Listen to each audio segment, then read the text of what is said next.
I don't know if I can, but I can try. I mean, you're not that's not like in quotes, subjective thinking, because if that's within somebody's system or something, or it's a phrase that people use, I don't. The word subjective and what that means on the outside and what it means to us. Yes, okay, well then that I can say, because it's one of Srila Guru Maharaj's themes. We say subjective, objective, or form versus substance is what it's really about. Form versus substance. Form in contrast to substance. So, interestingly, I mean, just as some backstory, when we were publishing books for Guardian of Devotion Press, I thought at the time, with folded palms and a bowed head, that we should think of a way that would make the contents most accessible to the audience, or those who might read the books, beyond our devotees. For our devotees also, but thinking beyond them, so we'll give some attention to the form. Because Srila Guru Maharaj is known for this form versus substance theme, and always siding on the side of substance over form. But we have to listen carefully to everything he says, and he will qualify that by saying, if there's a clash, a conflict between form and substance, we side with substance. So anyway, we made these books and we tried to make them, the form of the books, as nice as possible, and stylistically and other considerations. So then later, some of the devotees in India at the Mat, they got some inspiration, and they wanted to start publishing. And then some consideration came about whether they should spend money to buy new fonts, or this is all pre-internet, pre-digital. And so someone, thinking that they would curry the favor of Srila Guru Maharaj, they argued that the form is not so important. It's the substance of the book, that's what matters. How they're presented formally, we're not so much concerned with that. And they thought that Guru Maharaj would say, oh yes, he has the right understanding. And, but Guru Maharaj, ever one to surprise, not to be stereotyped, he disagreed. And he said, with his use of analogy and example, which he's noted for, he said, our goal is Vrindavan. Right? We say Radhika, Madhavacham, ostensibly that's the goal of all Gaudiya Vaishnavas, is the highest aspect of the Vaikuntha world. Right? The Adhokshaja world, lower hemisphere Vaikuntha, the upper hemisphere, the highest Goloka, Vrindavan. So Srila Guru Maharaj said, in Vrindavan, form and substance are one. They're identical. That's why we say the trees, the plants, the flowers, everything, they're all Chinmoy. Vaikuntya Pritivyadi Sakala Chinmoy. Everything in the spiritual world, its form is an expression of its dedicating tendency. As here, the body is the biological expression of the soul's delusion. That's why there's Jalaja, Navalakani, Stavara, Laka, Vingshati. Right? Padma Purana saying 8,400,000 species. Don't trip out on the numbers. Right? If you take 3 colors, RGB, or red, yellow, blue, whichever three you want to deal with, and start combining them, you get how many variations? Millions. So taking these three, Tama, Raja, Sattva, millions of variations. That's what they're telling you. The body's the biological expression of the soul's delusion. It's the outcome of exploiting tendency. Ahankar, bhumir, apo, analo, bayu, kamano, buddhir, evacha. Ahankara, itiyame, bina, prakriti, rastadha. Bhagavad Gita. Saying these elements, these mundane elements, form a body that's the gross body that is built upon a subtle body, which is based upon ego. So it's all, and what is that ego tendency? Kartaham iti manyate. Another Gita sloka, what does it say? Prakriti Karanam gunasango asya sadasajjoni janmaso prakrite kriyamanani gunai karmani sabasyaha ahankara vimudatma kartaham iti manyate.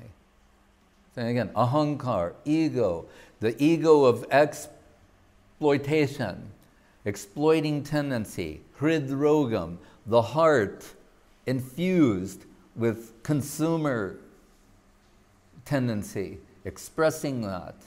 The exploiting tendency, bodies generated from there. But there's another world, right? What is it? Paras tasmat tabhavanyo jiva bhuta sanatana. But beyond this world, there's another world where the body is based upon dedicating tendency. So Guru Maharaj said, in that plane, form and substance are one. And I was just remembering when I first went to the temple, the Sri Sri Radha Krishna temple in Haight-Ashbury in 1969, December of 69, the devotees, and I say this with affection, Trivikram Maharaj, he gets some joy when I say, he said, what was it like? And I said, I thought they were like delightful lunatics, the group. But I remember they would always tell me this. They'd like point to the sky. You see that sky? And I go, yeah. They say, beyond that sky, there's another sky called the spiritual sky, full of planets. And I'm like, wow, man, far out. But they're quoting Bhagavad Gita. Parat tasmat tabhavanyo jiva bhuta sanat. Beyond the sky, Krishna is saying, there's another sky. So that world, and which is the world of our aspiration, is the forms are the outcome of dedicating tendencies. Right? So their form and substance are one. But here, in this plane, Srila Guru Maharaj is telling us that if there's in sync the formal aspect of something and the substantial, here subjective, the inner aspect of it, if they're congruous, if they're one, then everything's okay. But in the event that they are in contradiction, then we put our emphasis toward the subjective aspect. Like there's the Nyaya Shastra. We have, which means, Nyaya means logic, right? So there's the Nyaya Shastra. There's one type of logic called Nagna Matrika Nyaya, which means the logic or the fallacy, you can say, of the fallacy of the naked mother, the logic of the naked mother, the fallacy of the naked mother logic. And what that means is to say that a child could reasonably, rationally, factually think, oh, my mother was once a naked girl. Right? They can think that, and it would all be true. Right? But what we're being told here, if you focus on that so-called objective reality, what is just objectively true, you'll be deluded from perceiving the subjective aspect, the reality of what is in front, before you at present. So when the mother is before the child, she's there in the capacity of the mother. That objectively speaking, so-called factually speaking, in the past, she was in some other condition, some other position, is irrelevant to the present. So we're told that sort of thing should be suppressed.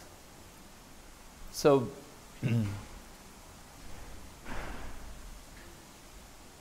in the lives of servitors, we have to also deal with our past, or what's sometimes called prarabdha karma, the karma that you're stuck with in this life, that you generated. We generated this particular body, right, in karmic circumstances, before coming in connection with Krishna consciousness. So it has so much karmic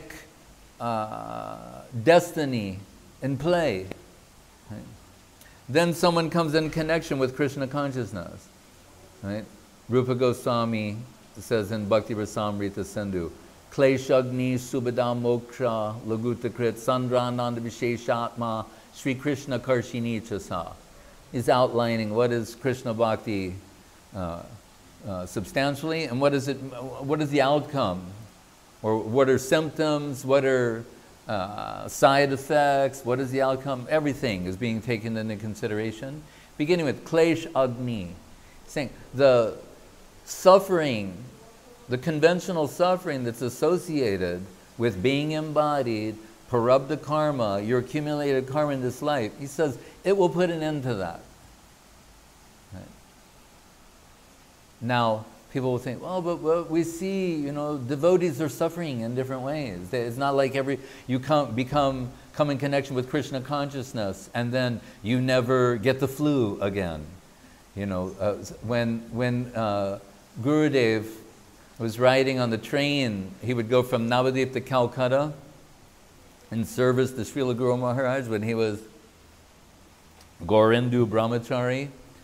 And just like people in the modern times, they might say to us, oh, the Hare Krishna. There was a Hare Krishna on the train. These are Bengalis. And so at that time, they called them, Gaurangas. So they're like, hey, Gauranga, we're going to talk to the Gauranga. And they're talking to Gurudev at the time. He's Gaurindu Brahmachari. And they're saying, if the devotees, they're supposed to be liberated, how come we see that they get sick? And really, they should be free from any sort of disease and just always be healthy. Why should they be in an unhealthy, a disease condition or any such thing? And Gurudev answered by saying, he said, no, just the opposite. He said, because the devotees, they are escaping Maya. They're on their way out of the material world. So they should be attacked with many varieties of things. Guru Maharaj will sometimes say also that Banshidas Babaji Maharaj, he, and his final, who was revered by Srila Saraswati Thakur as being a substantial devotee, a Ragamarg Bhakta. And what do we hear about him? That he's not showing so much the external trimmings, trappings of a Vaishnava.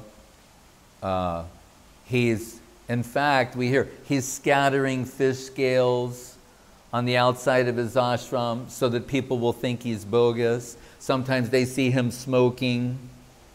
He's offering tea to Gaur and Nityananda. So many people think, this guy's totally bogus. We're not going to go near him. And he's bad association, even.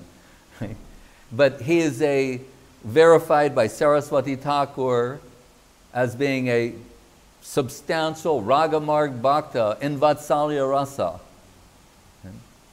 And he told his disciples, if by going to see him and his way of dress, his ashram, these activities, it will cause you to think of him offensively, then you'll be committing an offense towards a great Vaishnava, and that'll be very detrimental to your spiritual progress. So better that you don't go. But again, it was something that was qualified. In the case of Srila Guru Maharaj,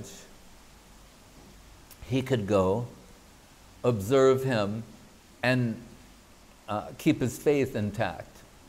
And he said sometimes Bangsidas Babaji Maharaj would be seen, he would chastise, he'd be half into the spiritual world and half conscious in this world, and he would say, because everyone, they're sort of observing him, and Bangsidas Babaji Maharaj would say, Rupa Manjari is moving in the plane of service and she has some necessity, and you're all just sitting here doing nothing. He would say things like that. Another time, Gurudev said he saw in the inner world, Gaur and Nityananda Prabhu was climbing some tree, and Bangsidas Babaji, Nitai, be careful, Nitai, be careful. And he became so concerned for the welfare of Nityananda Prabhu, he also climbed the tree, and then he fell out of the tree on the ground, broke his back. So in this world, he broke his back. In the spiritual world, he was and that's meaningless to him. Right? He broke his back. It does not bother him. It's not impeding his devotional flow. The Srimad Bhagavatam tells also of the perhaps in the 3rd canto, it says that as a drunkard, the caricature of a drunkard, the stereotype as a drunkard, if an actor or comedian wants to play a drunkard, they put their coat half on, half off, and they adopt a particular behavior. So the clothes are half on, half off. So it says in the Bhagavatam, for a liberated soul, the body, which we hear in the Gita, Vasamsi Janani Yata Vihaya, is like dress. So whether their body is on or off, half on, half off, they're unaware of that. Those who are intoxicated with Krishna Prem, the beauty, charm, and sweetness of Krishna, the Nama, Rupa, Guna, Leela of Krishna, they're unaware. As Bhaktivinoda Thakur, sometimes in his final days, totally naked in his house, and if someone came to see him, his attendant, Krishna Das, would take some cloth like this, sit him in a chair, and then put the cloth on him, and then bring the people in, and Bhaktivinoda Thakur, they would ask him some question, like, can you say something about Krishna Nam? And Bhaktivinoda, half lost in the upper world, say, Krishna Nam, and fall on the floor fainting. So Bangsidas Babaji Maharaj, like that, in his final days, when his body was riddled with disease, Guru Maharaj said he would sometimes say to the people, look, this is your Vaishnava. Right? Look at your Vaishnava. Do you think I'm a Vaishnava? Look at how I'm suffering. To sort of, you can say, test their faith about, form versus substance. What's going on the inside. So,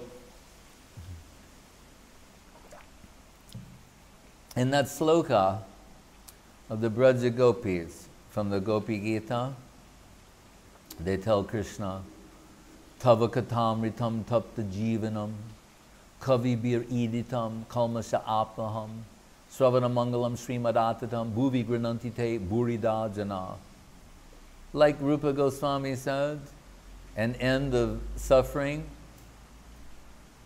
Now we understand what suffering is.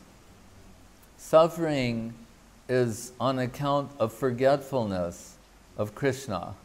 That is the root cause of all suffering. Bhayam ditya binibeshi tatshat ishad apetasya viparyayo smriti. And that's why we experience anxiety, kunta.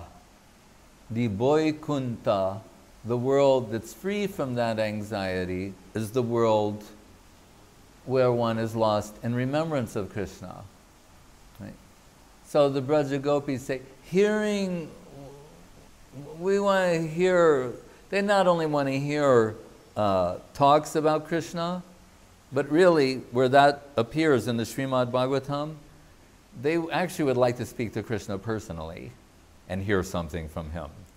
When they say, Tavakatam, hearing about you, it's a little, in one sense, it's a little bit of understatement. They're searching for Krishna and they would like to hear something from him. And they're saying, hearing about you and from you and hearing your voice, that puts an end to all suffering. They're also suffering, but their suffering is of a different type.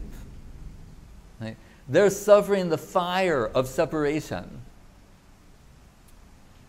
Baihe Bishajalahoy Bitore Anandamoy Krishna Premier Adbhuta Charit.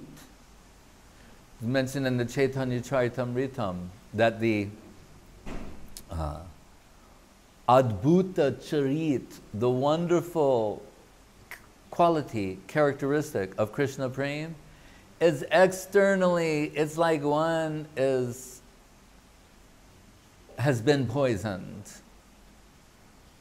They're suffering to the extreme.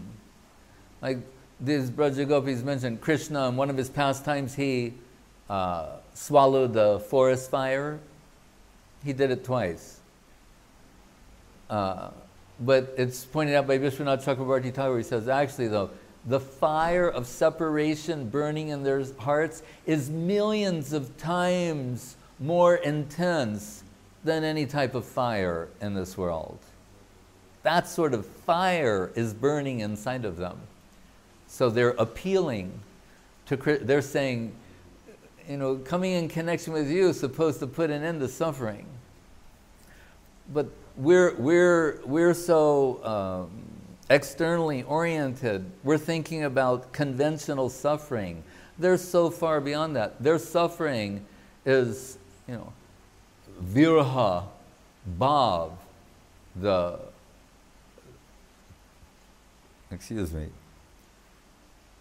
fire of separation. That's causing pain in their hearts. So it says, yes, although externally it appears that the devotee is suffering, internally they're relishing ecstatic joy. Bitore, what does it say? Bahye means externally. Vishajala, Vishajwala, like they're on fire, like they've been poisoned. Bitore anandamoy, anandamoy, internally they're in an ecstatic condition.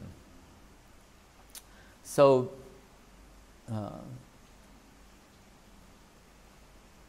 we consider that the better aspect of ourselves, the real and substantial aspect of ourselves, is the outcome of the mercy of Guru and Vaishnav.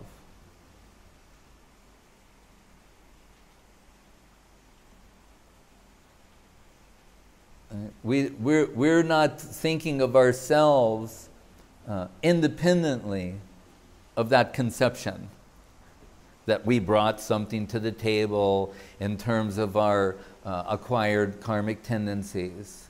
that we have something to offer. And that's not the actual thinking of a devotee. As we told the other day, Guru Maharaj is saying, we're like clay, and the mercy of Guru is infusing the clay with some life. What is that life? Dedicating tendency. Right? Seva mayoyam loka. At the conclusion of the Kalyana Kalpataru,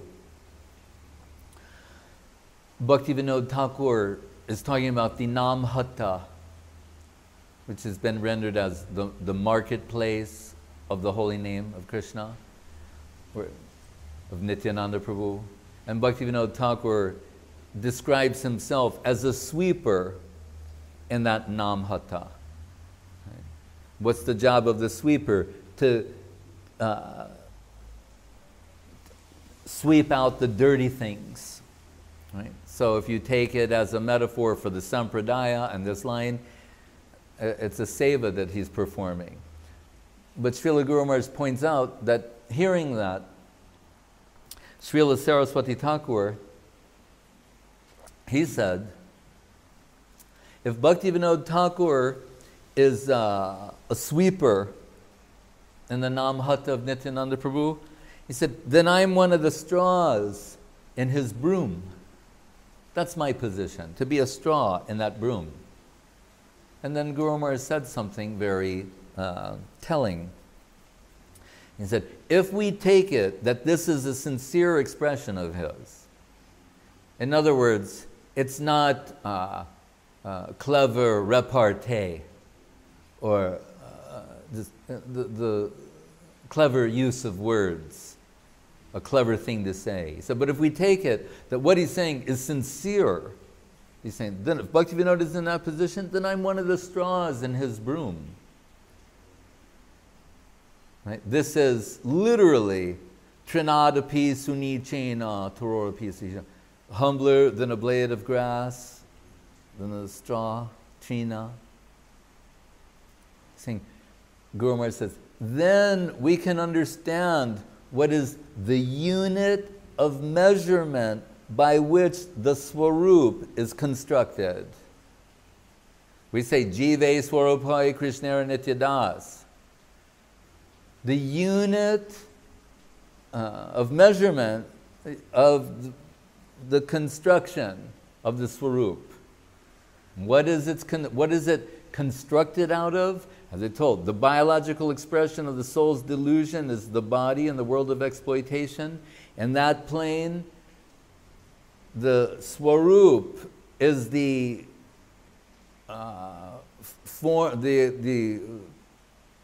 spiritually substantive form that's an expression of acquired, accumulated, dedicating tendencies.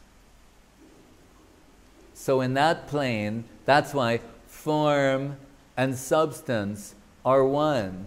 The subjective and the objective are one there. Like, we have a knee-jerk reaction being raised in the Krishna consciousness movement whenever we hear about oneness. Right?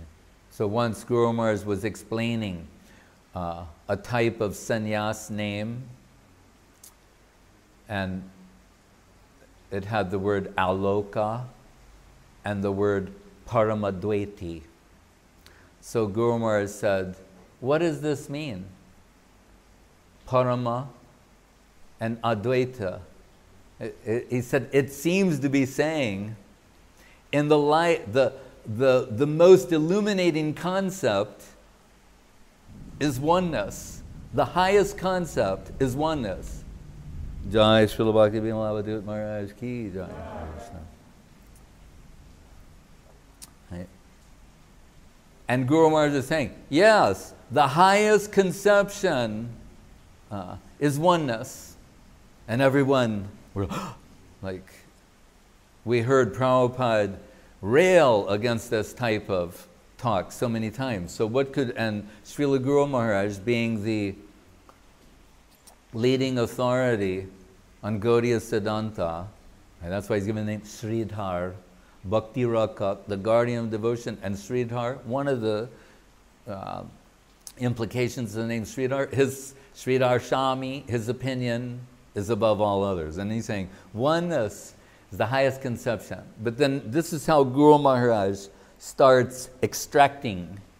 Just like Braja Gopis extract from slokas, from dialogue with Krishna, so many, they take the meaning to the highest aspect of the subjective plane. Because you say subjective, Guru Maharaj uses another word, SuperSuperSubjective, and then he has another word, SuperSuperSubjective. And he goes from the subjective world to the supersubjective world, it was the lower hemisphere of Vaikuntha, to the super-super-subjective world. That's the Aprakrita Leela of Krishna. But anyway, so Guru Maharaj explained in this way, he said, what is that oneness that is the highest conception?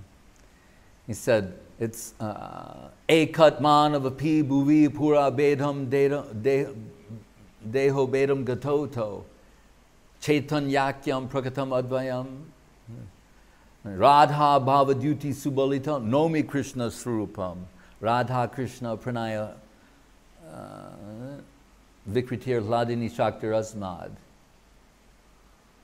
So he's saying, when Krishna and Radharani come together, right, as Mahaprabhu, in the light of the conception of that oneness, that devotional mood, Radha Bhava Duty, it's that light.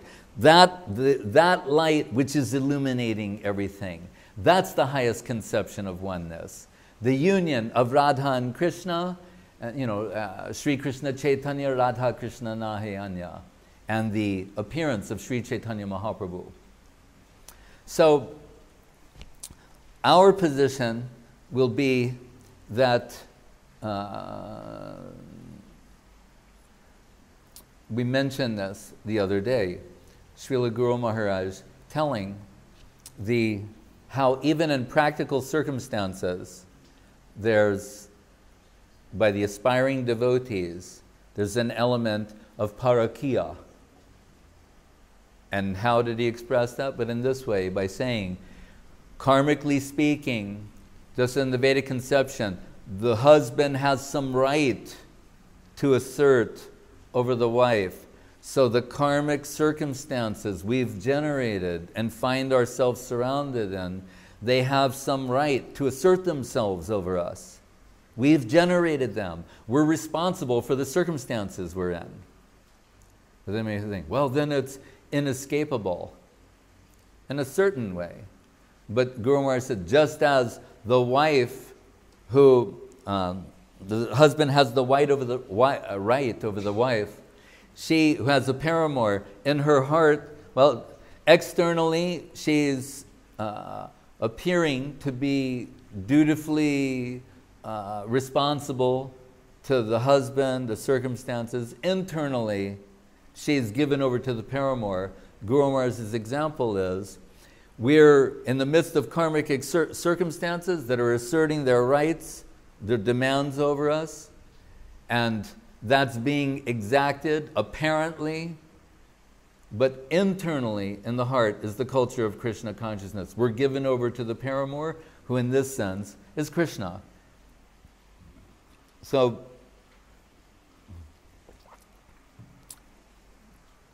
anyway, these are some things that come to my mind when you say that. I don't know if you have some specific thing that you want addressed, but Hare Krishna. Does that answer your question at all? Okay. Any other question? Mark, I have a question. Yeah. When we film Badrinath's story, Yeah. there's a question where Guru Maharaj specifically talking about, when Parikshit Maharaj talking about his senses, and this world's senses are, because in Himalayas where we were, Sounds like everybody trying to restrain their senses. They're trying to withdraw them, control them. But then he's talking about that plane where the senses are engaged. How does it came to Shuka? How did he get that experience from that Brahmanishta platform to that sensitive world? What would be that progress? Because it's not clear to me, at least. Yeah. Well, one thing we have to say first is that, Krishna is known as Rishikesh. Right? So we have these two big slokas about pure devotion. One of them ending with Rishikesha Sevanam Bhakti Ruchate. So the question comes in the Veda Stuti, the 87th chapter of the 10th canto, Prayers of the Personified Vedas. They say, Parikshit Maharaj and Sukadev, saying, if the tongue is made out of flesh, the voice box, sound and ether, all these are, from gross to subtle, still they're mundane elements. How can they vibrate anything spiritual? It seems whatever they will produce, it'll also be mundane. They're mundane instruments and they produce mundane things. So they'll produce, the end result will be mundane sound. But you're telling us there's spiritual sound and anavriti shabda, through sound one can become liberated. So it doesn't, please explain that. Right? And it's interesting because it intersects with Guru Maharaj's repeated quoting of Jagadananda Pandit's Prema Vibharta, where it says, Namakar Bahiroy Bata Namo Kabunoi. He says, the sound of the holy name is never the holy name, Kabunoi. It doesn't say, sometimes it is, it says it's never. So it's not the sound. It's never the sound. It's spirit infused sound. So the short, that's the longest chapter in the 10th canto, right, of all of them. And many Upanishads speak, it's very long and profound. In short, in a nutshell, Guru Maharaj is saying, yes, the finite cannot generate the infinite. Any amount of mundane cannot generate the spiritual. But the spiritual can use the finite to express something. Right? So it can come from up to down. It will never go from down to up. Also, Vox Populi is not Vox Dei. The voice of the people is not the voice of God. So for it to be infused, spirit can descend.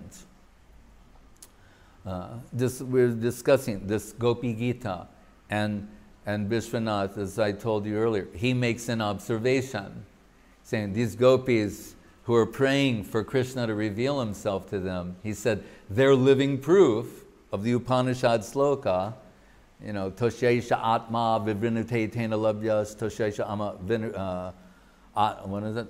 Atma Tanum Shwam. He reveals himself to whom he chooses, through whom he chooses.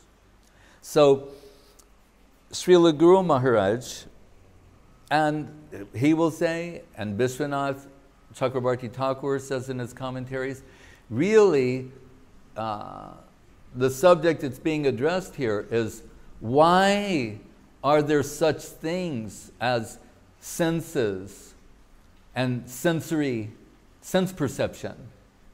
It gets it to the very root of it. What is the purpose of seeing, of sight? Like if we hear from evolutionary biologists, they'll give a whole scenario. Well, the reason human beings can see in their periphery, and the hunters are coming, and so they need to protect themselves, and they stay in, and they have this whole idea of why one, and the ear, and it's located here, and so then they could hear this way, and then their wife would be over here, and sometimes they don't want to hear that, and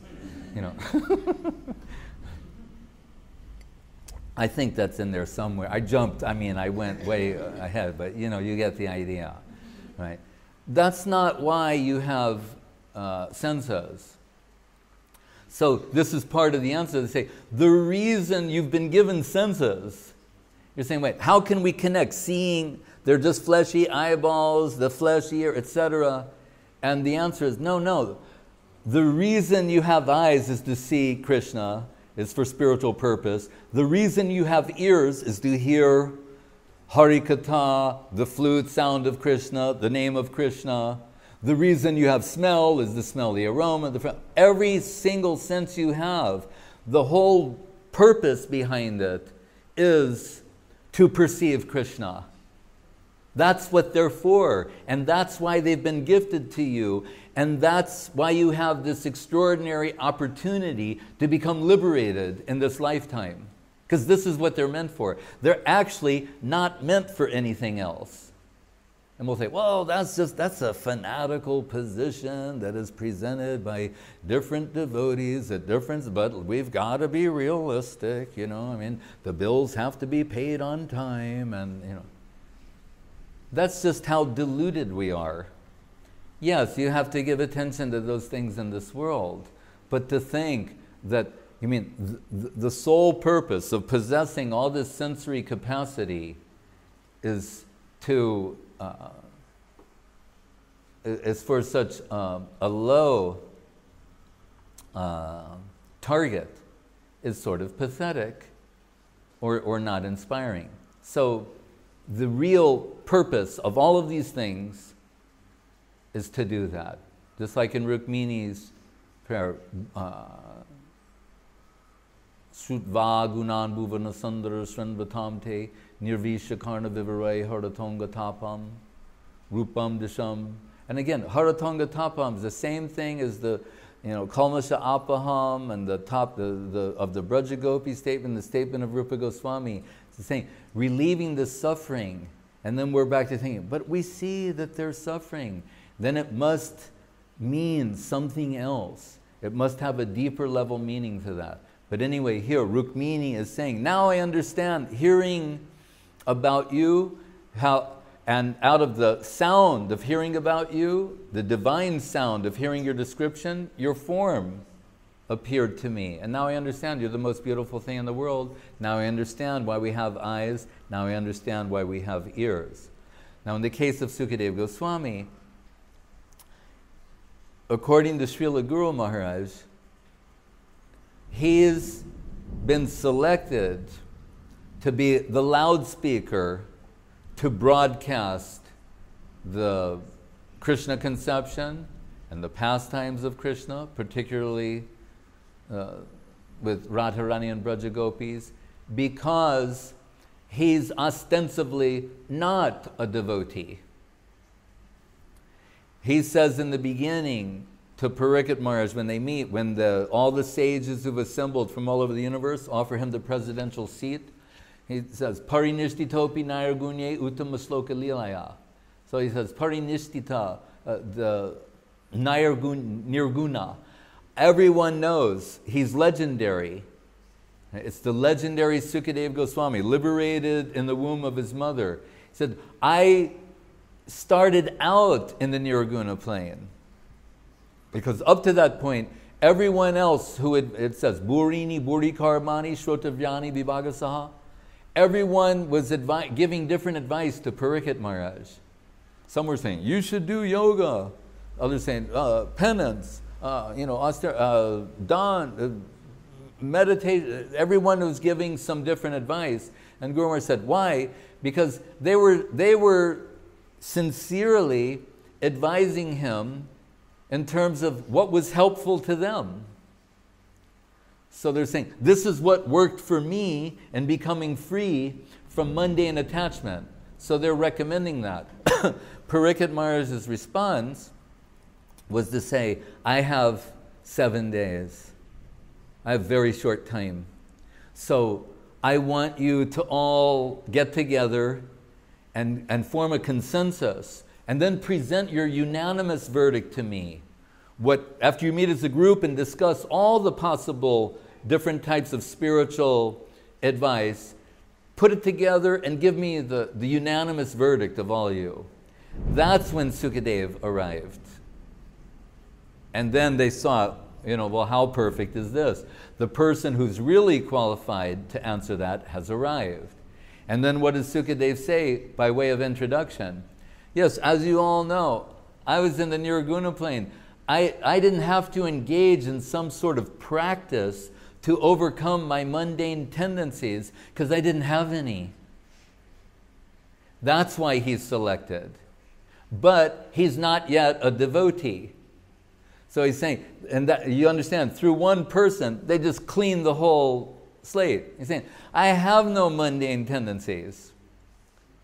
So then we're thinking, well, let's hear what he has to say then. And that's when he says, Uttama sloka lilaya, grihita cheta rajarse akyanam yadaditavan. Then I heard the Uttama sloka, these incredibly beautiful, wonderful songs about Krishna. And my mind, heart, consciousness was carried away to another domain that I didn't know existed previously. So that means he was in the Nirguna plane on the outskirts, and he went higher into that super-subjective world. He had a glimpse of that. And he's saying, and that captured me, heart and soul, captured my consciousness. But Guru Maharaj, when I asked him a question once, I said, why does it say in the Bhakti Rasamrita Sindhu, at the end of a chapter on neutral love of God, Shantarasa, it says, Bilva Mangal Thakur and Sukadeva Goswami are, the two best examples. And that he's giving all this, the Madhura Rasa pastimes of Krishna, and here it's saying he's given an example of, Shantarasa. It seemed to be ontologically perplexing. And Guru Maharaj said, yes, he was used as a vehicle, an instrument, to broadcast these things. And after they were broadcast, he said he went back to his group. So he was used for some time to broadcast something that was, in a sense, like the Hung Veti, Sukhaveti, Vyasaveti, Naveti Vasloka. Because I said here to Guru Maharaj, and we laughed, because I said, here it says, Siva says, I know the meaning, Sukadev knows, and Vyas knows. And I said, Maharaj, now you're saying Sukadev doesn't know.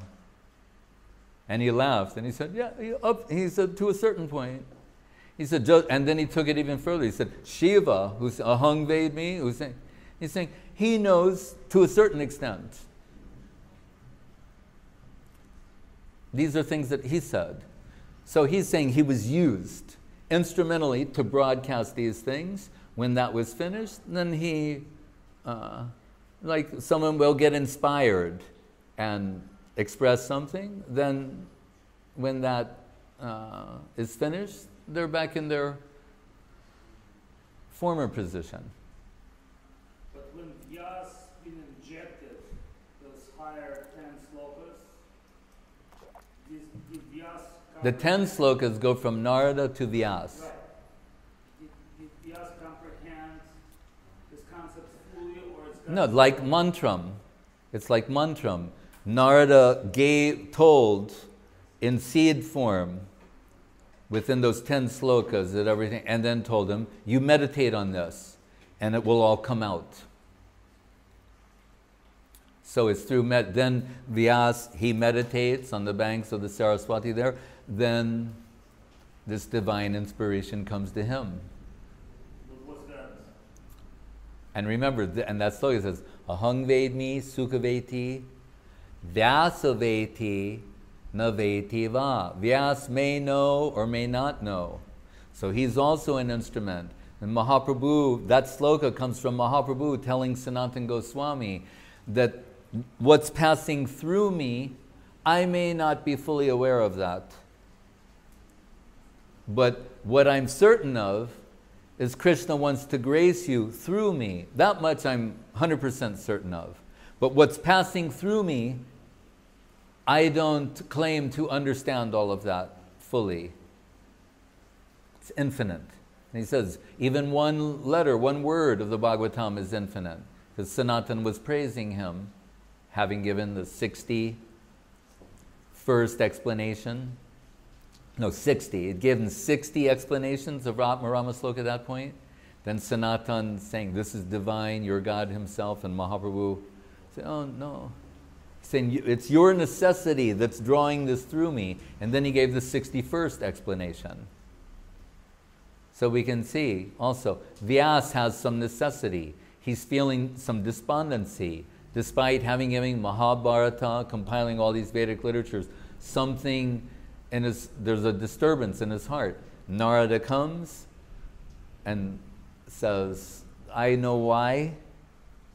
Because even though you've presented Krishna conception in different places, although it was not your intention, inadvertently, people could interpret that in a mundane way, with some mundane color.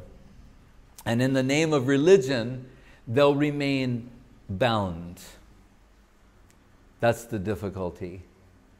It will be religion which keeps people. What should liberate people? That'll be the very thing that keeps people bound to the world. And they'll be quoting your name as the sanctioner. Why is it bound? Because, as told, inadvertently gave people the idea that you can perform some religious activities, ritualistic activities, etc., and be happy in this world.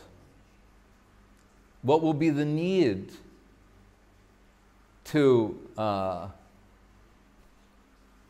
immigrate to the upper world if everything you could possibly want can be achieved here through regulating yourselves according to scriptures?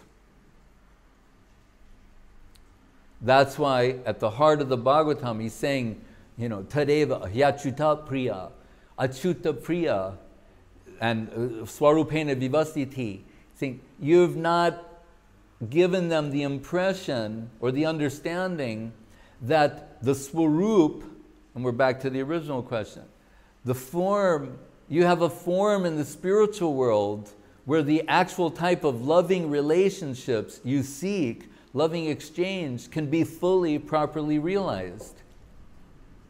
Right? Muktir hitvanyata rupam swarupena vivastiti.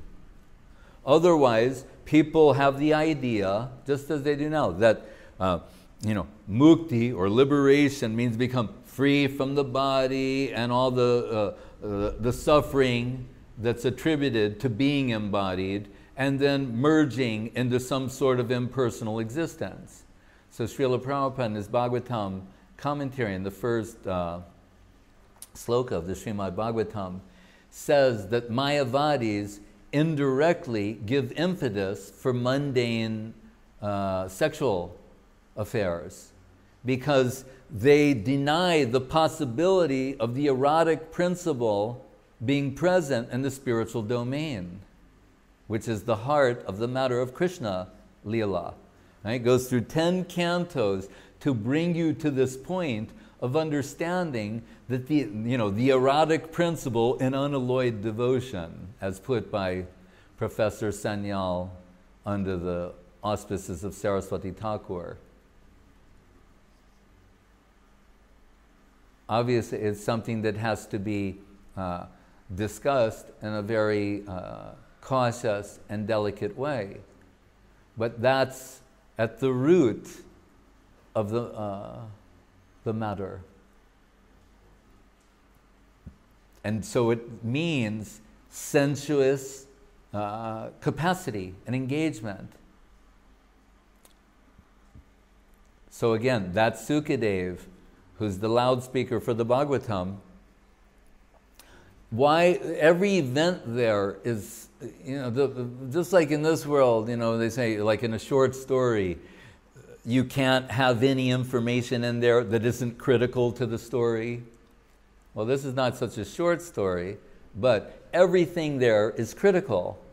So earlier we hear what seems to, in one sense, to just be some story. It's interesting, it's an anecdotal story, it has of peripheral interest, that when Vyasa is running after Sukadev, the Dibya Devis are bathing, and they're naked. When Sukadeva goes by, they make eye contact and they don't bother to cover themselves.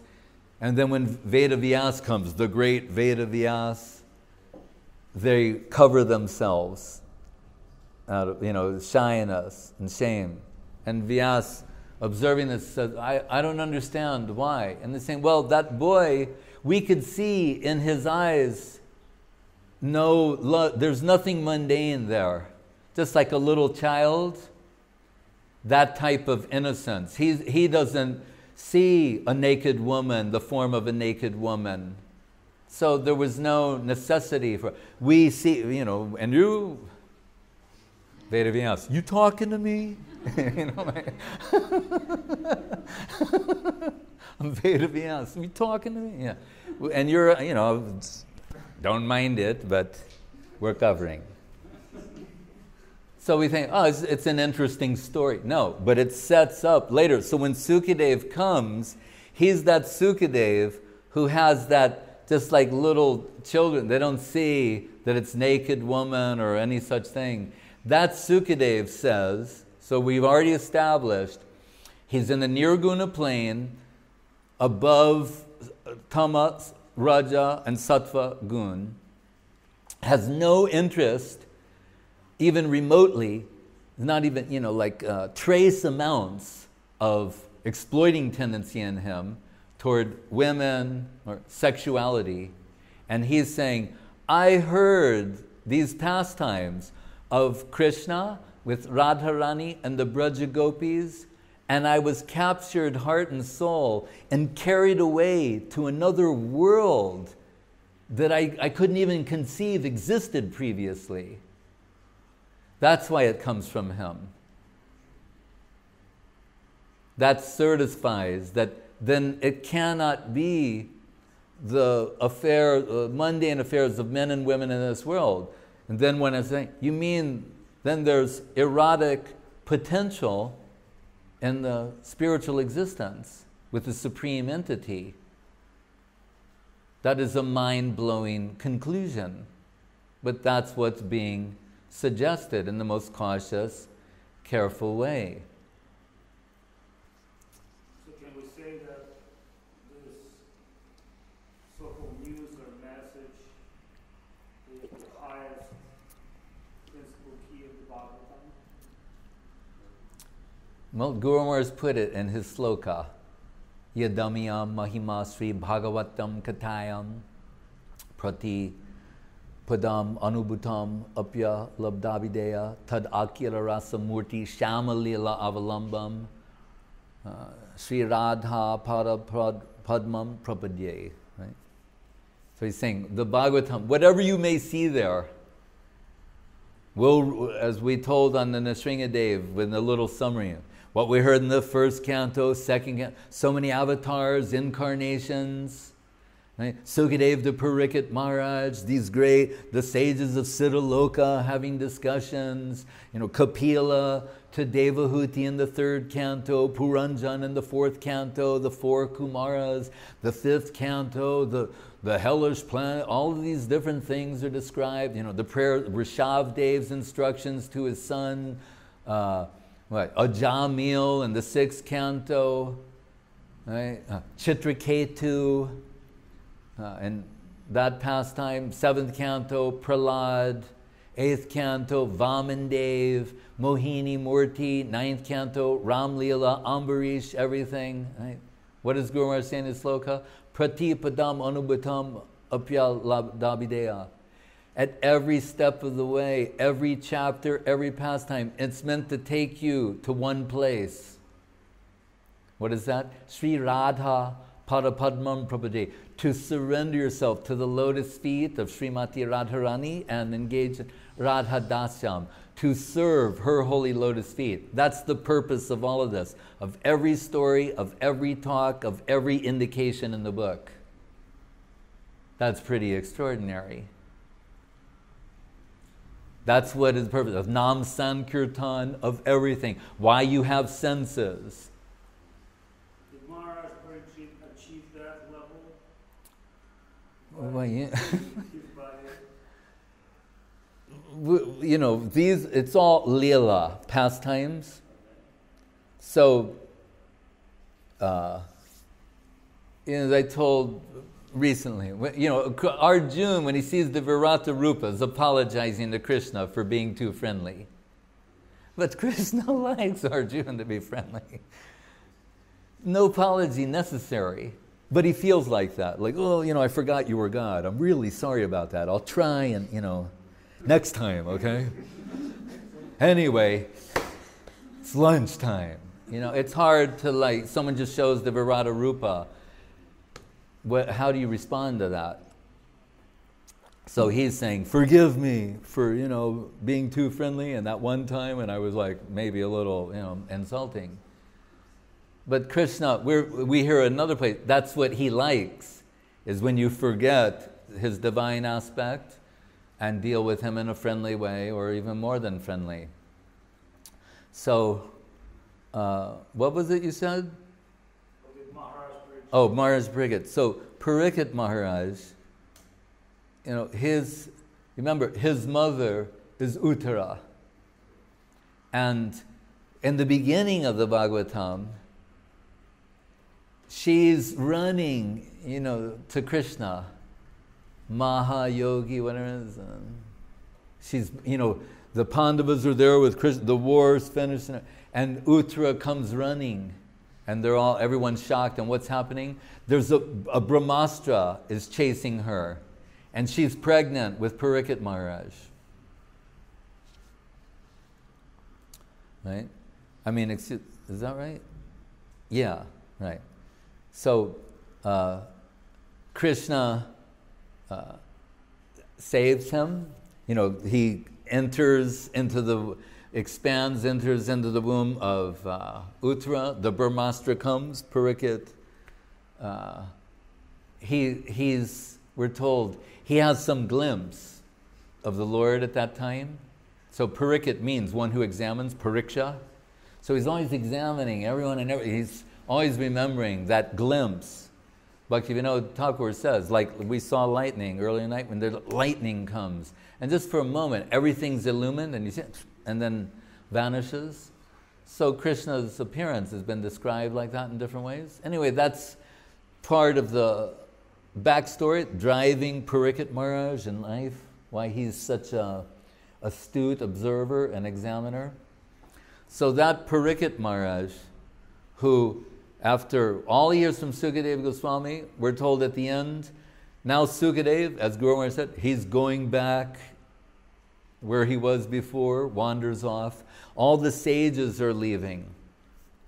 And Tarkshaka, the snake, so-called snake bird, who's supposed to kill Parikshit Maharaj, he sees these sages are leaving, and he also sees, so there's Jaimini, and he sees different ones, and he sees, I forget whether it's Agastya or who, but who can counteract the poison, the snake venom.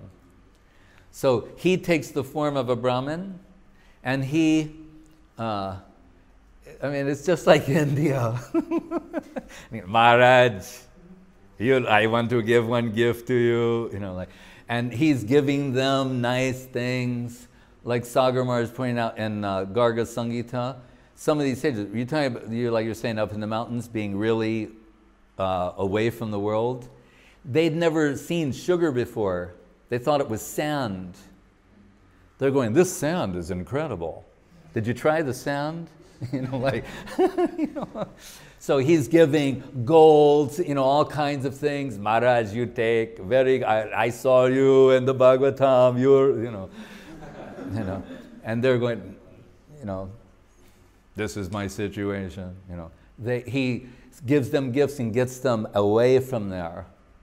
Now that everybody's gone, except Jaimini Rishi is hiding in the bushes, there's always one really smart person hiding in the bushes. It's just the truth. So he's hiding in the bushes. Then the Tarkshaka, the snake bird, he comes in the form of a Brahmin. Maharaj, Parikshit Maharaj, I give my Dandavat Pranam. You know, just Dandavat, you know. and he bows down, and then his teeth come out, like the vampire. The teeth come out, and he bites him on the lotus foot. But this is how the Bhagavatam tells. Someone say, oh, I heard another. Yeah, there are other versions in other Puranas and other places. And Guru Maharaj says it's like hypnotism. As the hypnotist compels one to see, that you will see. This is the description in the Srimad Bhagavatam. So then, but before that, just think, those sages, they left, he placated them, and then he comes. How much time could that be? From them going to him coming, giving his dandavat and biting the lotus feet of Parikrit Maharaj and infusing venom, injecting venom, and this body explodes in flames. But before that time, just that time, we hear in the Brihad Bhagavatamritam that Jaimini Rishi, who was hiding in the bushes, said, before that happened, he's telling Janamejoy, the son of Parikrit Maharaj, that, you know, your grandmother, Uttara, like she came running in the beginning of the Bhagavatam, she came running again to Parikrit Maharaj and said, son, you just heard all this nectar from Sukadev. Can you share some, you know, with your dear mother? So then Parikrit Maharaj says, I'm glad that you came because one by one I was turning off my senses. Okay? Like we go around, you know, and you turn off the water, turn off the light, turn off the fan, you know, close the window. So he said, I was just going to shut down all my senses. Because by the time Tarkshaka gets there, what's left is really a body. He's maintaining it, but he's completely, at that point, disconnected from his body. So he's biting, the body bursts in flames. But Parikrit Maharaj, he's extraordinary. But so then, Uttara sits there, and then we hear, and it was also indicated earlier in the Bhagavatam, and Sanatana Goswami reveals that, in this one sloka, mystic sloka, where all these great divine ladies are mentioned, and her name is there, but there's another name there that can indicate her, so that means that her name, in a sense, is indicated twice, which is a way of, in a subtle, mystical, encrypted way, saying she has some extraordinary qualities and capacity as an intended recipient of Madhura Rasa. So she's the one who says to, Parikrit Maharaj speaks the whole Brihad Bhagavatamritam to. That was overheard. Jaimini Rishi's in the bushes. He's telling Janamejoy what Parikrit Maharaj told your grandmother. And it's Uttara who says, after the first part, she says, now that you've told me so much about the spiritual world and all these gradations of planetary systems and everything, from gross to subtle and then into the divine world, of what I hear of the Vaikuntha world and of what I hear of Radharani and the Braja Gopis and Nanda and Yasoda and Sridham and so on, the type of love they have for Krishna, I just feel in my heart there must be some other place where they live to accommodate them. Because although the Vaikuntha world is so beautiful and extraordinary, and what I've heard you describe and what we hear in the scriptures and what the great sages say, but when I hear about them and the kind of love and affection they have for Krishna, I'm just convinced. I don't know some shastra to quote or something, but in my heart it's telling me that there's another world that they live in. And I would like you to tell me about that. And then that's why the second half is the Goloka Mahatmya. where Goloka, first is different. Anyway, we can't go into all of that.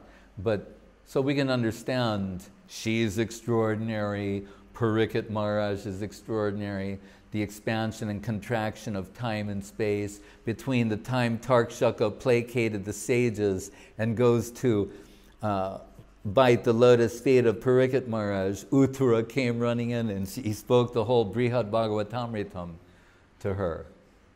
So, if that's possible, what is not possible? And those divine personalities who are selected, cast to play these parts, how extraordinary they must be. And it's far beyond the judgment of a fallen soul like myself. But we can understand they're extraordinary. Hare Krishna.